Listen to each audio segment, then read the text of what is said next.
साल था 2003।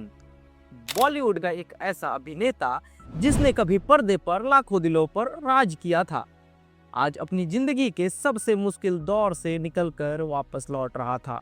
उसके नाम के साथ स्टारडम भी जुड़ा था, विवाद भी, नशे की कहानी भी और जेल की सलाखें भी। लेकिन उसे खुद नहीं पता था कि उसकी जिंदगी का सबसे बड़ा किरदार भी उसका इंतजार कर रहा है। एक ऐसा किरदार जो डॉक्टर नहीं था, जिसे कानून की किताबों से ज़्यादा इंसान की धड़कन समझ आती थी। और सबसे दिलचस्प बात, जिस अभिनेता को दुनिया एक समय खलनायक कह रही थी, वही आदमी कुछ ही समय बाद लोगों का सबसे प्यारा मुन्ना भाई बनने वाला था। लेकिन सवाल ये है, क्या मुन्ना भाई ने संजय दत्त की ज़िंदगी बदल दी या संजय दत्त की अपनी ज़िंदगी ने मुन्ना भाई को जन्म दिया? इस सवाल का जवाब जानने के लिए हमें वापस जाना होगा उस दौर में जब मुन्ना भाई MBBS सिर्फ एक फिल्म का आइडिया था और संजय दत्त उस किरदार से कोसों दूर थे। नमस्ते, मेरा नाम अभिमन्यु है। आप देख रहे हैं मसले बॉलीवुड के, जिसमें हम आपको सुनाते हैं कहानी यादगार किरदार को निभा चुके दिग्गज एक्टर और एक्ट्रेस की। इस एपिसोड में कहानी मुन्ना भाई के जरिए दुनिया में अपने अभिनय के झंडे गाड़ने वाले अभिनेता बाबा की, जिसे हम फिल्म इंडस्ट्री में संजय दत्त के नाम से भी जानते हैं। मुन्ना भाई MBBS की कहानी एक ऐसे किरदार के इर्द गिर्द लिखी गई थी जो मेडिकल की पढ़ाई नहीं कर पाया था, लेकिन लोगों का इलाज अपने अंदाज में करता था। फिल्म के निर्देशक थे राजकुमार हिरानी और निर्माता थे विधु विनोद चोपड़ा। राजकुमार हिरानी के लिए यह उनकी पहली फीचर फिल्म थी, लेकिन उनके पास एक ऐसा विचार था जो आगे चलकर हिंदी सिनेमा की सबसे यादगार फिल्मों में से एक बनने वाला था।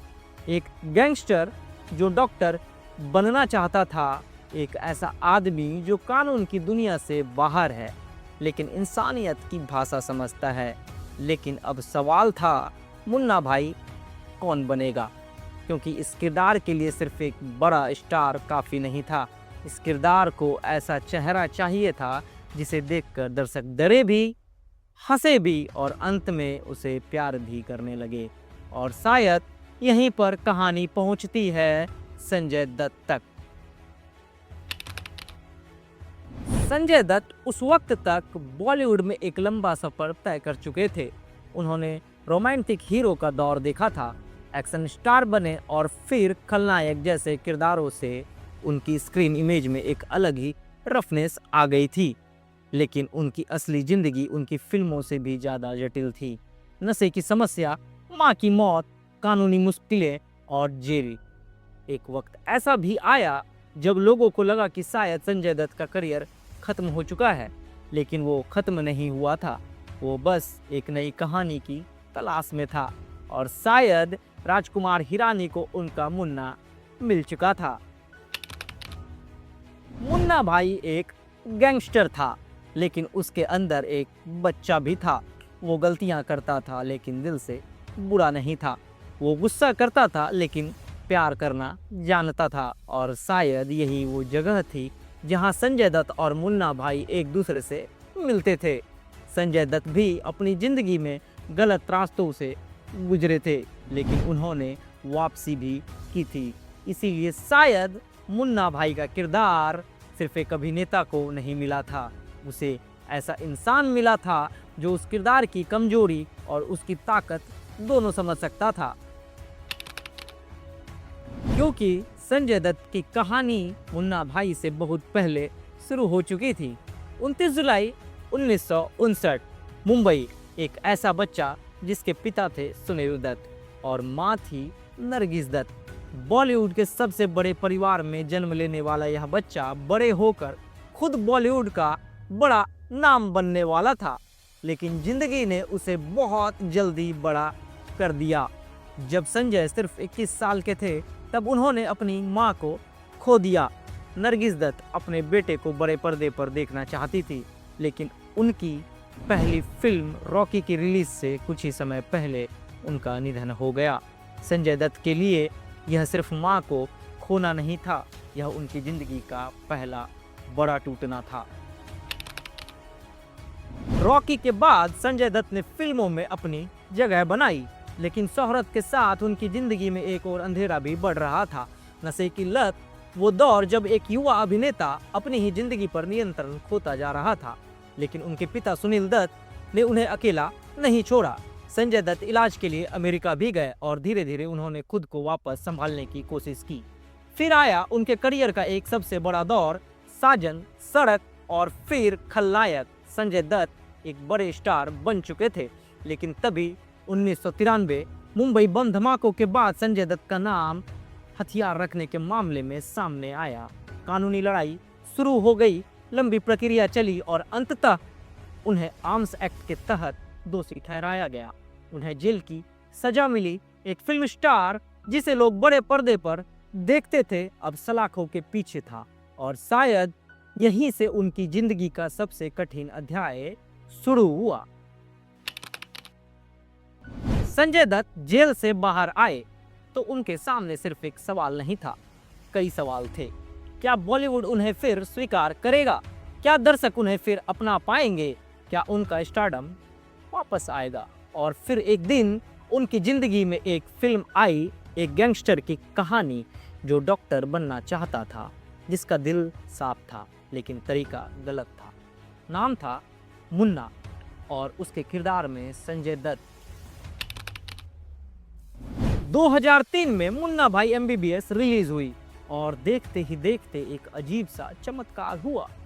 जिस अभिनेता को लोग कभी विवादों से जोड़कर देखते थे, वही अभिनेता अब लोगों को हंसा रहा था, रुला रहा था और सबसे बड़ी बात, उन्हें इंसानियत का मतलब समझा रहा था।